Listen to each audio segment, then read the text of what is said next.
Hello again, everybody. This is John and Glenn with BestPriceNutrition.com. Today we're going to be reviewing MRI NO2 Black. We get a lot of questions about this one, so let's go ahead and kick it off.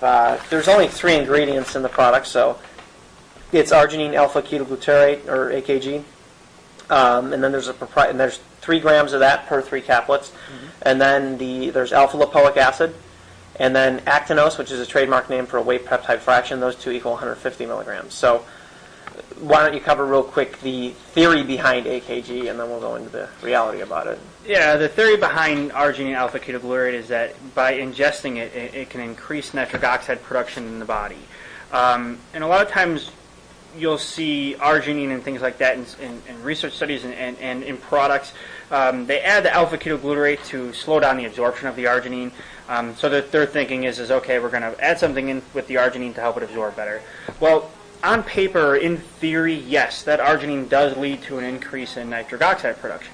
But when ingested in the human body, that just doesn't happen because the body wants to maintain homeostasis. The body doesn't want your body to be in a state of increased nitric oxide or dilated blood vessels. So the body creates enzymes, specifically an enzyme called arginase, which inhibits that from happening. Specifically through this arginine pathway. So it inhibits the nitric oxide production or the increase in nitric oxide. So in theory, on paper, it works. It causes, can help you with a pump throughout the workout, but when actually taken in and ingested, it just doesn't do that. Yeah, it's not been proven in any research, and the reality is your body has negative feedback loops to fight it. As a result of that, companies have come out with arginase inhibitors, which again makes sense in theory, but have not been proven in practice. So we're not saying it'll never be able to be proven because things change. That's the nature of science. But as of right now, the whole pump thing and the ingredients about the pump it's just not there. Most of the products you feel a pump from are probably because of the stimulants, which is fine. Because if those products, and this one does not have stimulants, but if a pre-workout with stimulants gets you going and that leads to a better workout, then they've done their job, and that's fine. But just keep that in mind. Yeah, a lot of that pump is just created on your own, through your own workout. Squeezing blood into your muscle, that's a good thing. And like I said, if you do it more intensely, i.e. from the stems, then that's fine. Next, alpha-lipoic acid. Alpha-lipoic acid is something that's a very powerful antioxidant. It can increase insulin sensitivity, which is commonly why it's used by bodybuilders. The thing with alpha-lipoic acid, though, is you really only want the R isomer of it. This has the R and the S, and it could be a racemic mixture, which means it's a blend, a 50-50 blend of both. Since they don't say that it's R alpha-lipoic acid, then it's not. Otherwise, they would tell you.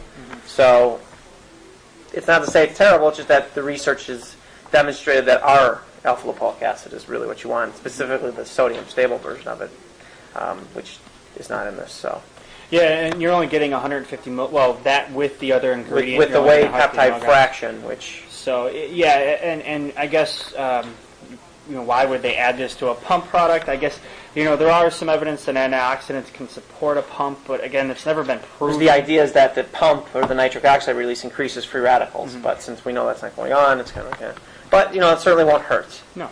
And then the whey peptide fraction, at most there's 149 milligrams, I guess, assuming there's 1 milligram of alpha-lipoic acid. We don't know how much of each is in there. A peptide is a macromolecule, so that means you need a large amount of it. So such a small dose, I don't quite understand. Yeah, I don't know. That's a very small dosage, and they're just sprinkling a little bit in there. And looking at how do you take this product with the dosing, there's a dosing chart on the side of the box. For someone over 200 pounds, you're going to be taking 10 caplets a day. So, that is an increase in that ingredient. But, but that's not enough for protein. We wouldn't give you a little pill and say, here's your protein for the day. So that's an odd ingredient. Seems to be a little pixie dust in there. So they talk about a clinical trial on the side. It sounds like it's one that they paid for. So, you could take that with a grain of salt. A lot of marketing. I mean, this is not a product that we would recommend. We just wouldn't. It's in a fancy box. There's a lot of ads behind it. You are going to pay for those ads when you see the price of the product. I mean, that's really what it comes down to with this one. There's not really anything great we could say that this product's going to do for you. To date, there's been nothing proven. So save your money. Yeah, they're playing off of the original MRI NO2. It was in the white and red box that was out years ago. It was very popular. That's when a lot of the on-paper research was being done on arginine, showing that it should work. But Nowadays, with all the studies done on humans, they're showing it's not working. So, but they're still playing off of that name and that old research. So if you guys have any questions or comments, post them in the comments section of the video or the blog. We're more than happy to answer them. Also, check us out at facebook.com/bestpricenutrition. Thank you. Thank you.